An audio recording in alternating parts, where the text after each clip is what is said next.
there. Hi there. Hopefully you're watching this all cozy on the couch, heated blanket under you, snuggy on top, just really relishing in that food coma. And if that's the case, thank you for watching this the day it's released. I just want to do a quick intro to let you know that this is a video for a turkey white chili, a white turkey chili, if you will. I had never made a white chili before, and it went really well. I will say, spoiler alert, it's delicious. Now, what did not go so well was my audio for this video. It was non-existent for roughly 97% of the video.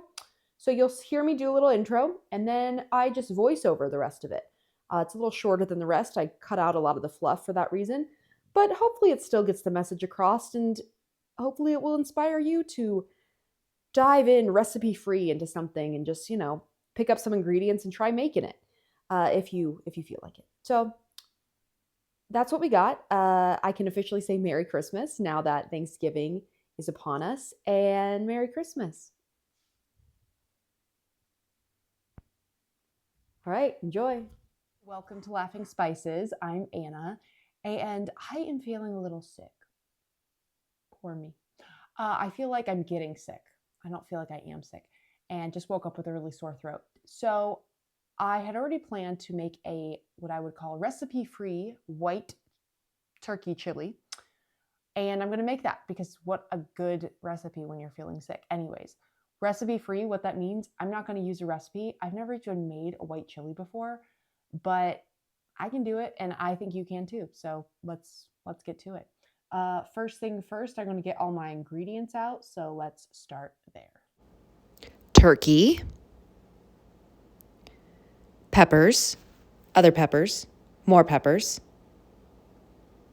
lemons, limes, ginger, turmeric, onion, garlic. Probably said something about how it's good for your immune system. Vegetable broth, chicken broth or stock, cannelli beans, garbanzos, olive oil, chili powder, cumin, cilantro, and there's all the beautiful ingredients. Salt, pepper. All right, let's get to peeling and chopping. So there I am peeling that onion. I probably said something about how you should try not to peel too much of the onion off and get as close to the skin as you can in your meal, because those are where all the cancer-fighting nutrients are. Then we get to peeling the garlic. I probably complained at some point about how I hate the stickiness on my fingers that comes from garlic, but it is so good for us. Beautiful garlic. All right, now we're getting to peppers. I believe that is the poblano pepper, or right now I'm cutting the jalapeno, but the big one on the plate is the poblano, and then I've also got some serranos on there. I'm probably sounding super gringa when I'm pronouncing all this, but alas, I am white. All right, chop, chop, chop, move it to the side. All right, so chop, chop, chop, continuing to chop. At some point, I discussed if I should be keeping all the seeds in and opted to keep all the seeds in, as the point was to make this chili somewhat spicy. But the whole time, I really didn't know how spicy it was going to be. All right, getting that garlic all chopped up. Oop, lost one. There we go. Chop, chop, chop, chop, chop, chop, chop, chop. Gorgeous. Now is a time where I seriously was just wanting to put in some music, but iMovie's not being friendly to me right now, and quite honestly, I'm pretty bad at this. Okay, this part was pretty great. I typically do not get tearful with onions. However, this onion was particularly strong and was making me cry. So I did a beautiful dramatic scene really explaining the hardships of being a YouTuber and how difficult it is to get started, even though they weren't real tears. They were all from the onions. But look at that performance.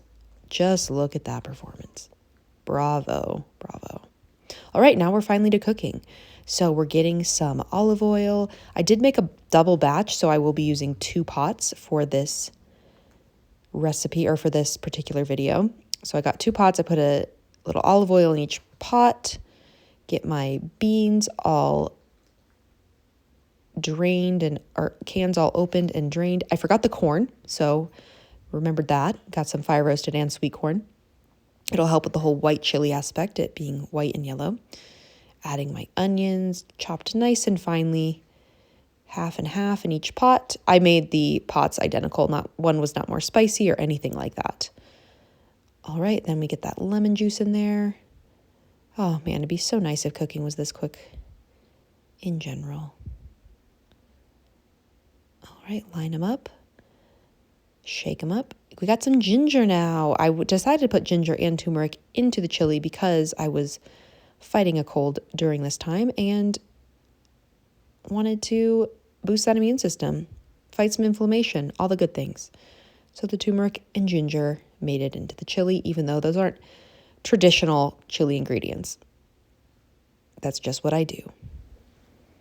All right, what is next? We're getting that ginger and turmeric in. All right. All right, finally chopping up the ginger.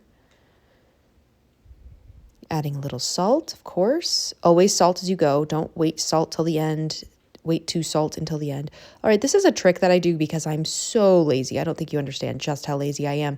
Sometimes I don't want to get a strainer out, so I will just let the water flow, and while my hand holds down the beans until all that gunky water gets out. And that's my version of rinsing the beans. All right, I'm adding the turkey, getting it all consolidated in there, adding some cumin. I wanted to put this in there just to see how much seasoning I actually am using. Most people under-season IMHO.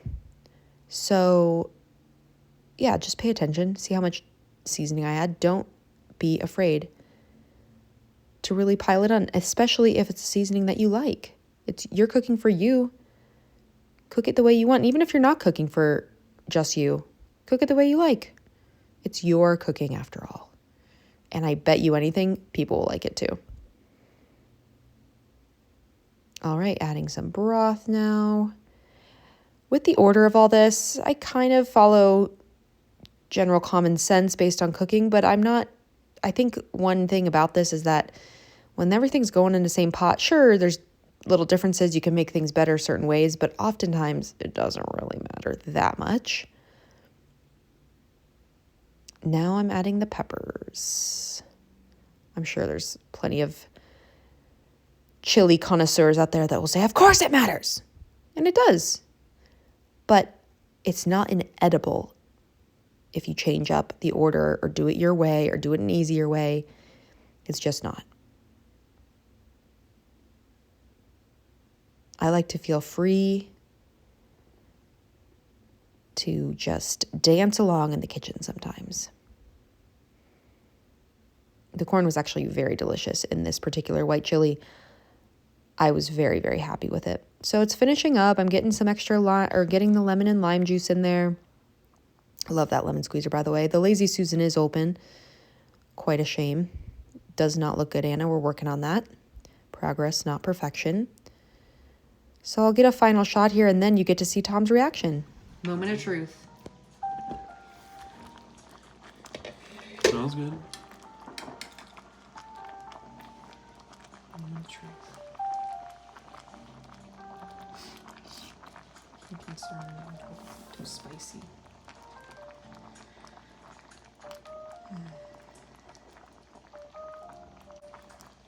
Might not be spicy at all. I don't know.